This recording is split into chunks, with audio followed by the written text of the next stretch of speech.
मैं जिंदगी से तंग आ गया हूँ, मैं क्या करूँ? मैं अपनी जिंदगी में सब कुछ हार चुका हूँ। मुझे वापस जिंदगी जीने के लिए क्या करना चाहिए और कहाँ से शुरुआत कर सकता हूँ? जिंदगी की एक नई शुरुआत करने के लिए आपको ज्यादा कुछ नहीं, सिर्फ पक्का इरादा रखना है। कई बार ऐसा होता है कि इंसान अपने भूतकाल को भुला नहीं पाता है, पर ऐसा करने से आपका वर्तमान और भविष्य दोनों ही संकट में आ सकता है। मैंने एक किताब में पढ़ा था कि जो भी निर्णय हम आज लेते हैं उसका प्रभाव हमारे वर्तमान और भविष्य पर पड़ता है। उस किताब का नाम है अक्सर हमारे साथ ऐसा होता है कि हमें कई काम ऐसे लगने लगते हैं जो हमारे बस के बाहर महसूस होते हैं।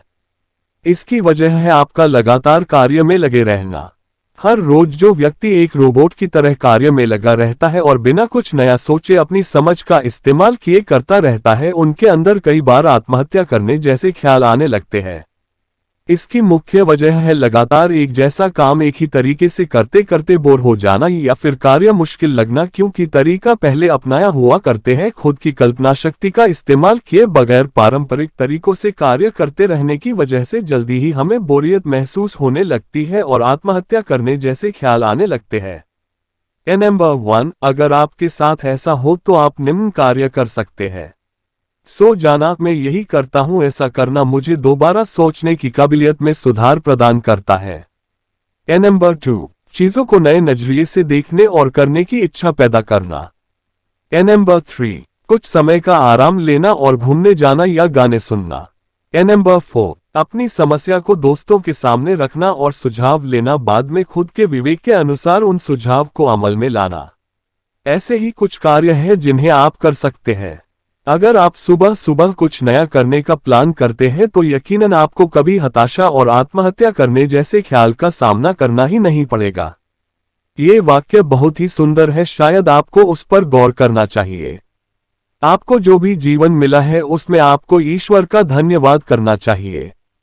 मनुष्य का जीवन बहुत बहुत संघर्षपूर्ण होता ही है, इसमें कोई शक नहीं। तो क्या हम ये सोच ले कि इससे अच्छा तो किसी और का जीवन मिल जाता? कदापि नहीं। तो फिर को जो भी मिला है उससे खुश रहने का प्रयास करना चाहिए। दुनिया में ऐसे हजारों उदाहरण हैं, आप ओलंपिक में ही देख लीजिए, ऐसे लोग हम सभी की प्रेरणा है। सोचिए, क्या ये सब परिस्थितियां क्या इनके सामने नहीं आई होंगी? जरूर आती हैं, बस फर्क इतना है कि इन लोगों ने अपनी खूबी को पहचान लिया और अपने आप को कमतर नहीं आंका। ये जानते हुए भी वो खुद सामान्य मनुष्य नहीं है और शायद वे समझ गए होंगे कि हमें ऊपर वाले ने कुछ न कुछ अच्छा करने के लिए भेजा है। मैं जानता हूं कि ये सब बोलना आसान है, लेकिन यकीन मानिए अगर आप खुद के प्रति अपना दृष्टिकोण बदल ले तो ये तो दुनिया है जो खुद को बदलने में देर नहीं करती। मनुष्य को जीवन में हताश होने की नहीं, विश्राम कर आत्मचिंतन की आवश्यकता होती है। आपको भी आत्मचिंतन की आवश्यकता है। सोचिए अपनी योग्यताओं के बारे में कि क्या आप किसी भी तरह से योग्य है। मेरा मानना है कि इस प्रयास से आपको जरूर मार्गदर्शन मिलेगा। अंत में ये वाक्य आपको जरूर प्रेरणा देगा। रुक जाना नहीं, तू कहीं हार के कांटों पे मिलेंगे साए बहार के। रुक जाना नहीं।